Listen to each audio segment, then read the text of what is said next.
आज हम topic discuss कर रहे हैं क्लास 10 से। जो चैप्टर लिया है वो है ट्रिग्नोमेट्री और क्वेश्चन आपके सामने लिख दिया है कि टू प्रूव करना है। ये जो क्वेश्चन है वो बोथ सीबीएसई और आईसीएसई बोर्ड में आ सकता है, तो थोड़ा ध्यान से देखिएगा। अब एक रेगुलर ट्रेंड का प्रूविंग का क्वेश्चन है। क्वेश्चन ठीक है मैं करके दिखाता हूं, लेकिन काफी बच्चों को डाउट होगा कि सर ये इसके पीछे क्या लिखा है। पहली बात तो इस चीज का क्वेश्चन में कोई लेना देना नहीं है। फिर ये लिखा क्या है, ये लिखा ये है कि यहां जो आपके पास क्वेश्चन है उसमें जो थीटा है उसका वैल्यू हमेशा 0 डिग्री से बड़ा और 90 डिग्री से छोटा होगा। और ऑब्वियसली बात है क्लास 10 के अंदर जो ट्रिग्नोमेट्रिक टेबल पढ़ते हैं उसमें कौन कौन से एंगल पढ़ते हैं, 0 degree, 30 degree, 45 degree, 60 degree, 90 degree. तो ये कह रहा है कि यहां जो थीटा की वैल्यू होगी वो 0 से बड़ी और 90 डिग्री से छोटी होगी। तो ऑब्वियसली बात है होनी भी वही चाहिए। तो सिर्फ ये डिनोट करने का एक तरीका है, बताने का तरीका है। हो सकता है क्वेश्चन में लिख के भी ना आता, तो इसका कोई ना तो नुकसान है ना ही कोई फायदा। ठीक है, मतलब ये कंसेप्ट के लिए लिखी गई है, इसका क्वेश्चन में कोई इस्तेमाल नहीं है। तो इसलिए परेशान मत होना कि सर ये लिखा हुआ है तो इसका कुछ करना तो नहीं क्वेश्चन में, नहीं, बिल्कुल कुछ नहीं करना है। तो बस अपना क्वेश्चन स्टार्ट करते हैं, क्योंकि प्रूविंग का क्वेश्चन है, एलएचएस और आरएचएस आपके पास है, तो नियम लगाते हैं कैसे। सबसे पहले क्वेश्चन कॉपी करेंगे आप अपनी आंसर शीट में, क्वेश्चन कॉपी किया, उसके बाद आप लिखेंगे एलएचएस और अपना एलएचएस कॉपी करेंगे। प्रूविंग को करने का यही मेथड होता है अगर आपको बोर्ड एग्जाम में फुल मार्क्स चाहिए। तो आप चाहते हैं कि अगर 4 मार्क्स का क्वेश्चन आ रहा है और आपको 4/4 मिल जाए, तो बिल्कुल पर्टिकुलर स्टेप्स जो मैं बता रहा हूं उसी तरह से क्वेश्चन को स्टार्ट कीजिएगा, मार्क्स कटने का चांस ही नहीं है। सबसे पहले पूरा क्वेश्चन कॉपी किया, फिर एलएचएस लिखा और एलएचएस कॉपी किया, ये लीजिए मैंने कर दिया। अब क्वेश्चन को स्टार्ट कैसे करें, सबसे पहले ये देखें क्या क्वेश्चन कुछ अपनी पर्टिकुलर ट्रिक का है। पूरी ट्रिग्नोमेट्री में तकरीबन 7-8 क्वेश्चन ऐसे हैं जो वेरी इंपॉर्टेंट कैटेगरी में आते हैं और जो अपने ही लॉजिक से होते हैं। अगर आप उन वेरी इंपॉर्टेंट क्वेश्चनों को भी करना चाहते हैं, पूरी ट्रिग्नोमेट्री चैप्टर की प्लेलिस्ट हमारे चैनल पे अवेलेबल है, उसमें वो सारे इंपॉर्टेंट क्वेश्चंस दिए हुए हैं जिनकी मैं आपसे बात कर रहा हूं, उन्हें आप देख सकते हैं क्योंकि उनको करने का एक अलग ही पैटर्न है। लेकिन ये उन 7-8 क्वेश्चनों में से नहीं है, ये एक रेगुलर पैटर्न का क्वेश्चन है जिसमें जो नियम मैं बता रहा हूं वो 99% हर ट्रिग्नोमेट्री के क्वेश्चन में लग सकता है जिसको आप प्रूव कर रहे हो। और नियम ये है, जब भी आप कोई क्वेश्चन देखो ट्रिग्नोमेट्री का और आपको ये लग जाए कि ये वेरी इंपॉर्टेंट के क्वेश्चनों में से एक नहीं है, तो एक ही ट्रिक लगेगा, क्या, इस क्वेश्चन को साइन और कॉस की टर्म में खोल लो।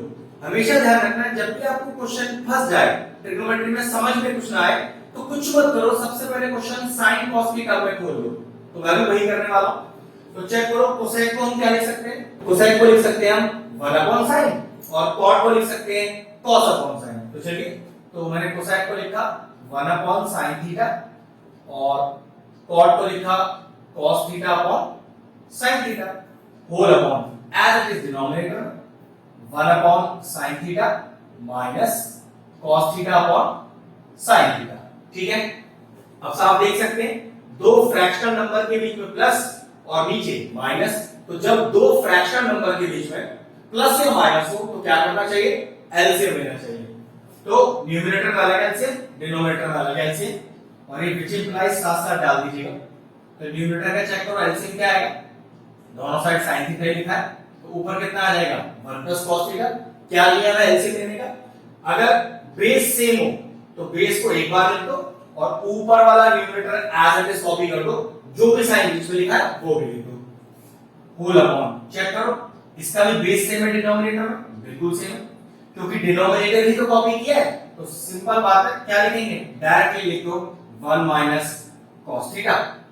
ठीक है, sin थीटा से sin थीटा कैंसिल आउट हो गया, क्या बचा अपने पास बचा 1 cos थीटा अपॉन 1 का cos थीटा।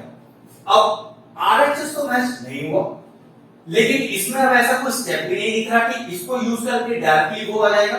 तो परेशान होने का जरूरत नहीं है। अगर आपको ऐसा लगे कि एलएचएस आपका तकरीबन सॉल्व हो चुका है और एलएचएस में आपको ऐसा स्टेप नहीं दिख रहा कि करने के बाद डायरेक्टली आरएचएस आ जाएगा, तो सबसे आसान तरीका आरएचएस ओपन कर लो।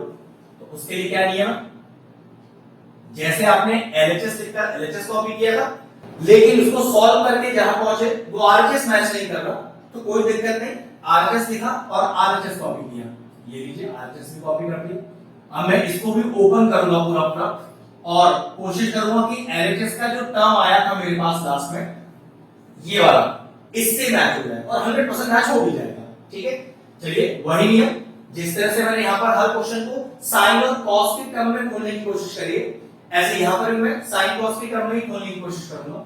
तो 1 तो 1 रहा, यहाँ 2 और cos स्क्वायर मतलब ये हो गया cos theta upon sin theta का होल स्क्वायर। cot यही होता है cos अपॉन sin, यहाँ पे तो यही बोला था, स्क्वायर लग रहा है मैंने लगा दिया, plus 2 cosec is 1 upon sin theta और cot is cos theta upon sin theta. ये लीजिए सिंपल मैंने ट्रिग्नोमेट्रिक रेशियोज खोले हैं sin cos के टर्म में। अब अगला step 1 plus 2 cos square theta upon sin square theta plus 2 cos theta upon sin square theta. Simple multiply किया है, अभी कोई ज्यादा लॉजिक नहीं लगाया। अब क्या करते हैं, इसके नीचे 1 लेके हम लेते हैं एलसीएम। चेक करो एलसीएम कितना आएगा, ऑब्वियस सी बात है एलसीएम आपका sin स्क्वायर थीटा आ जाएगा। अब 1 में कितना मल्टीप्लाई करूं कि sin स्क्वायर थीटा आ जाए, sin स्क्वायर थीटा इनटू ऊपर वाला 1, तो जो कि मल्टीप्लाई होकर sin स्क्वायर थीटा ही आएगा। अब sin स्क्वायर थीटा में क्या मल्टीप्लाई करूं, sin स्क्वायर थीटा आ जाए 1 और इनटू ऊपर वाला numerator, plus sin square theta में क्या मल्टीप्लाई करूं, sin स्क्वायर थीटा आ जाए 1 और इनटू ऊपर वाला न्यूमरेटर। सिंपल ये मैंने एलसीएम लिया है, आपको जो तरीका एलसीएम लेने का आता हो अब ऐसे भी कर सकते हैं। चलिए सॉल्व किया, sin square theta plus 2 cos square theta plus 2 cos theta whole upon sin square theta. अब ध्यान से अगला स्टेप देखो, इस 2 cos स्क्वायर थीटा को cos square theta plus cos square theta लिख सकता हूं, हां बिल्कुल लिख सकता हूं। तो मैंने लिखा sin स्क्वायर थीटा प्लस, अब इसको मैंने लिखा cos square theta plus cos square theta plus 2 cos theta whole upon sin square theta. अब जरा ध्यान से देखा जाए तो sin square theta plus cos square theta 1 identity होता है ट्रिग्नोमेट्री का, तो इसकी जगह 1 लिख दिया, 1 प्लस cos स्क्वायर थीटा और plus 2 cos theta whole upon sin square theta. अब न्यूमरेटर का जरा ध्यान से देखो, 1 को लिख दिया 1 का स्क्वायर तो a स्क्वायर, cos थीटा का whole square is b square और प्लस 2ab। तो देखना आइडेंटिटी तो नहीं बन गई, a square plus b square plus 2ab जो कि होता है a प्लस b का होल स्क्वायर। तो कितना हो गया 1 प्लस cos थीटा का whole square upon sin square. अब sin स्क्वायर थीटा को कुछ और लिखा जा सकता है, बिल्कुल लिखा जा सकता है 1 माइनस cos स्क्वायर थीटा। भाई ये आया कहां से, जरा मैं बता देता हूं आपको। एक आइडेंटिटी है sin square theta plus cos square theta is equal to 1 और वहां से मैं अगर चाहूं sin स्क्वायर थीटा की वैल्यू निकालना तो what is the value of sin square theta, 1 minus का cos स्क्वायर थीटा। तो मैंने वही लिख दिया यहां पर डिनोमिनेटर में। अब इस डिनोमिनेटर में 1 को मैंने लिख दिया 1 का स्क्वायर, तो क्या ये identity a square minus b square की नहीं बन गई, a plus b a minus b, बिल्कुल। तो न्यूमरेटर को भी दो बार लिख दो, 1 plus cos theta into 1 plus cos theta whole upon denominator में वो यही लगाइए, बताई थी अभी 1 minus cos theta 1 plus cos theta. अब देखना जरा 1 plus cos theta 1 plus cos theta चला गया, कितना बचा 1 plus cos theta 1 minus cos theta 1 plus cos theta 1 minus cos theta.